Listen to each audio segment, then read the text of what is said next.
नमस्कार पार्थ। समय पे सब कुछ होता है। समय पे दिन होता है, समय पे रात होती है, समय पे बरसात होता है, समय पे ठंडी आती है, समय पे ही गर्मी आती है, समय पे ऋतुएं बदलती हैं, समय पे फल आता है। इंसान इस बीच में घबरा जाता है कि मेरा टाइम क्यों नहीं आ रहा। आपका भी टाइम आता है।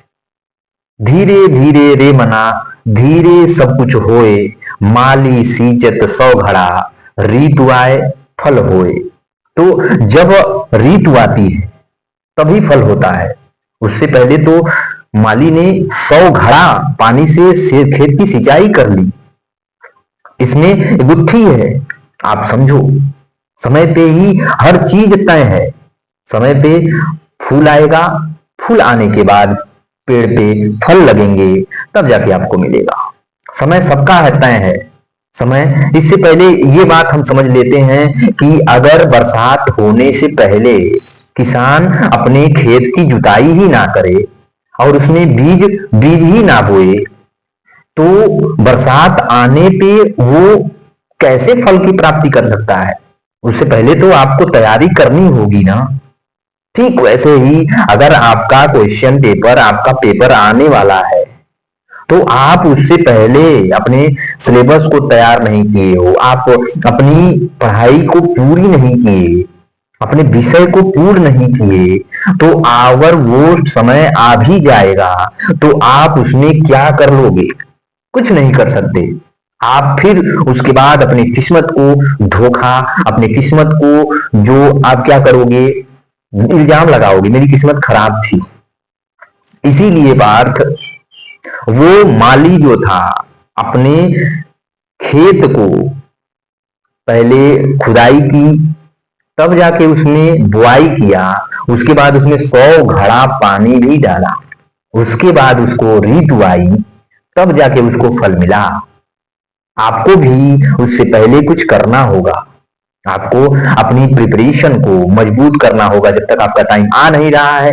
लेकिन एक बात तय है कि आपका टाइम आएगा, और उससे पहले आपको, जब तक आपका टाइम आ रहा है, उससे पहले आपको क्या करना है। बरसात आने से पहले जैसे खेत की कुछ जुताई होती है, उसके बाद बुआई होती है, वैसे आपको भी आपका टाइम आने से पहले जो भी आपका लक्ष्य है उसमें रम जाओ, उसमें आप निखर जाओ, उसको पिरो ढालो, तभी अच्छे लगोगे। जब उसकी जो है आप प्रिपरेशन कर लेते हो, उसकी तैयारी कर लेते हो, फिर उसके बाद आपका टाइम आता है, अवसर आता है, तो आप उस अवसर का लाभ उठा लेते हो। अवसर आया, आप उसका लाभ उठाए और वो आपका टाइम बन गया आपका टाइम। इसीलिए कि हर किसी को यही कहा जाता है कि अगर आपका टाइम आएगा, तो उससे पहले जब तक आपका टाइम नहीं आया है, तो आपको भी उस ऋतु के आने से पहले आपको अपने खेत की जुताई करना होगा। जो फल जो है फसल के लिए आपको बीज को बोना होगा, पिरोना होगा बीज को, तब जाके जो बरसात आएगी, उसके बाद ऋतुएं आएंगी, तब जाके आपको फल मिलेगा। उससे पहले आपको अपने लक्ष्य के लिए प्रिपेयर रहना पड़ेगा, तैयारी करनी पड़ेगी जम के। कहा जाता है ना कि ना ये वक्त आपका इंतजार करेगा, ना ही आपका अवसर आपके लिए इंतजार करेगा। जितना छोटा कहने में है ना समय, टाइम, उतना ही छोटे वक्त के लिए आपके लिए पास आता है, और वही आएगा और उसके बाद चला जाएगा।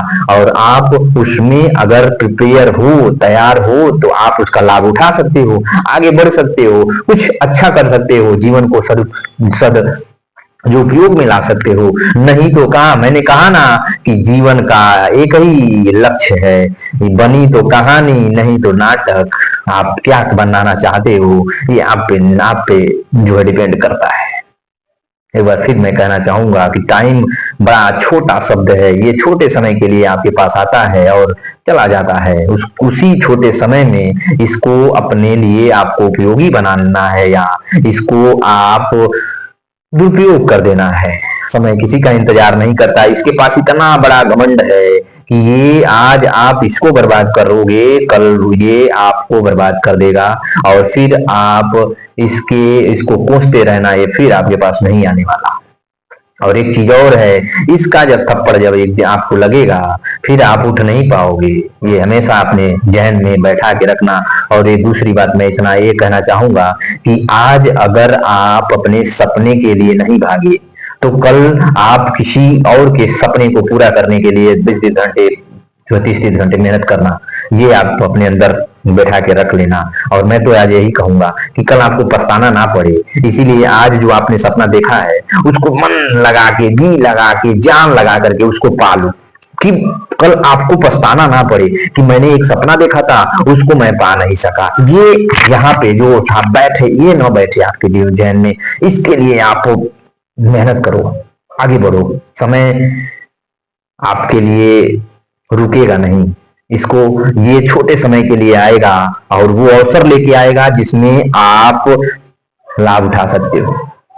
अपना ध्यान रखना, ख्याल रखना और समय का सदुपयोग करते रहना। ऋतुएं आएंगी, समय पे हर चीज होता है और समय किसी का नहीं होता है। अपना ध्यान रखना, ख्याल रखना। नमस्कार भारत।